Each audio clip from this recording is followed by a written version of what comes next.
Nagbabalik ang inyong paboritong talent show on TV, ang Talentadong Pinoy Junior.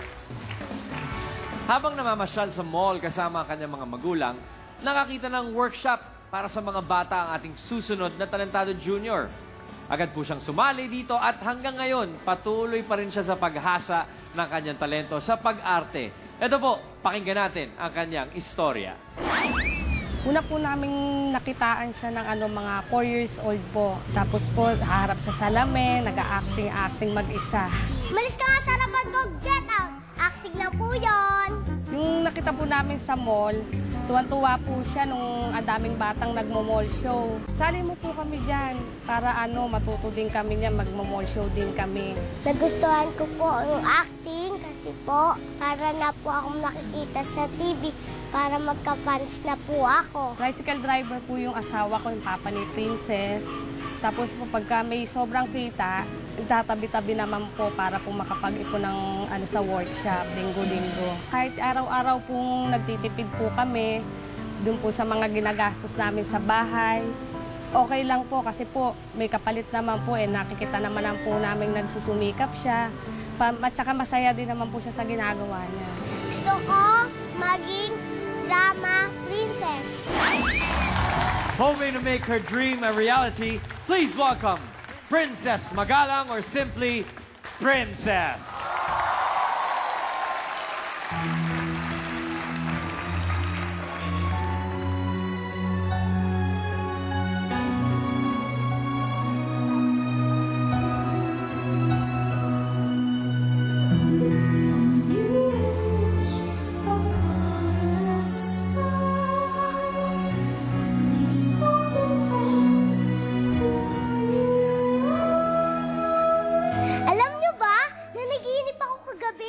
Nasa gitna daw ako ng stage at napakaraming nanonood sa aking tao. Sarap ng pakiramdam, pinapalakpakan at binabanggit nila ang pangalan ko. Princess! Princess! Sisi ako, kaya sumayaw ako. Music please! Oppan Gangnam Style! Gangnam Style! Oppan Gangnam Style! Ato Marte! Bakit? Bakit ma? Inak mo rin ako Hindi mo ba ako mahal? Lahat naman ginawa ko para mapansin mo lang ako. Pero ano ma?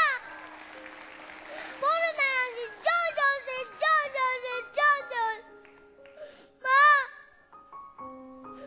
Anak mo ako, ma. Ma, anak mo ako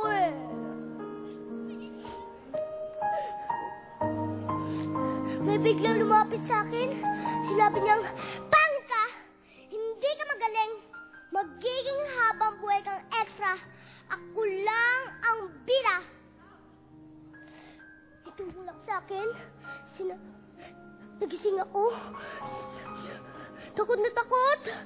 Tumiyak. Hanggang sa panaginip ba naman? Sa pa rin akong dakilang extra.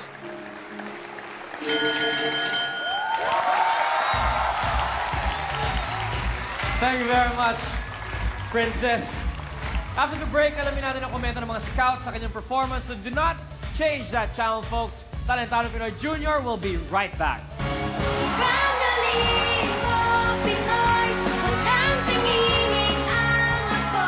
Sa prinsesa ng aktingan, bakit ito ang reaksyon ni Ryan? Stop it! Stop it! Yeah.